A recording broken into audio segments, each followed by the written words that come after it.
ஒரு பொம்பளை பொறுக்கி குடிகாரன் இந்த ஒருத்தனுக்கு சப்போர்ட் பண்றானா அவனும் கேடுகட்டவனாகத்தான் இருப்பான். ஒரு பொம்பளை பொறுக்கி குடிகாரன் இந்த ஒருத்தனுக்கு சப்போர்ட் பண்றானா அவனும் கேடுகட்டவனாகத்தான் இருப்பான். நீ என்ன சொல்ல வர? நீ யாரை சொல்ல வர? நீ யாரை பொறுக்கின்னு சொல்ற? என்ன சொல்றியா இல்ல அவனை சொல்றியா? எனக்கு ஒரு விஷயம் புரியல. பாலாவினுடைய அந்தரங்க விஷயம் உனக்கு ஏதாவது தெரியுமா? என்னுடைய உள்நோக்கம் உனக்கு ஏதாவது தெரியுமா? எங்கள் இருவரினுடைய ஏதாவது ரிலேஷன்ஷிப் இருப்பதாக நீங்கள் ஏதாவது கண்டறிந்தீர்களா? இஷ்டத்துக்கு நீங்க கமெண்ட் பண்ணலாமா? இப்ப எடுத்த மாதிரி இப்ப உங்க வீட்டுல ஒரு பெண்கள் இருக்காங்க. நான் எடுத்த உடனே ஏதாவது அசிங்கமா ஒரு வார்த்தை பேசுறேன் வை, உன்னையவே பேசுறேன்னு வை, உனக்கு வேதனையா இருக்காது? எப்படி உங்களால இப்படி ஒரு பிஹேவியர்ஸ் கொண்டுட்டு வர முடியுது? யூடியூபர்ஸ், பிரபலங்கள் இதெல்லாம் இந்த மாதிரியான கமெண்ட்ஸ் எல்லாம் மிகவும் பாதுகாப்பா கடந்து போயாகணும். அப்படி ஒரு நிலைக்கு ஏன் வந்துட்டு எல்லாத்தையும் வைக்கிறீங்க? பெரிய ஆக்டரா இருக்கட்டும், சின்ன ஆக்டரா இருக்கட்டும், யாரையும் நான் வந்துட்டு தவறா பேசுவேன், எல்லாருமேலேயும் நான் பழி போடுவேன்.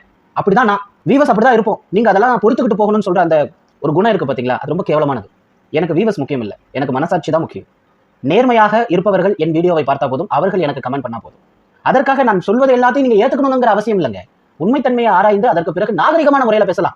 என் பேச்சில் எங்கேயாவது ஒரு இடத்துல நாகரிகம் குறைந்து பார்க்கிறீர்களா? ஏனென்றால் என்னுடைய வளர்ப்பு அப்படி. இந்த இடத்துல நீங்க எந்த இடத்துல இருக்கீங்கிறத நான் சொல்லி தெரிஞ்சுக்க வேண்டிய அவசியம் இல்லைன்னு நினைக்கிறேன்.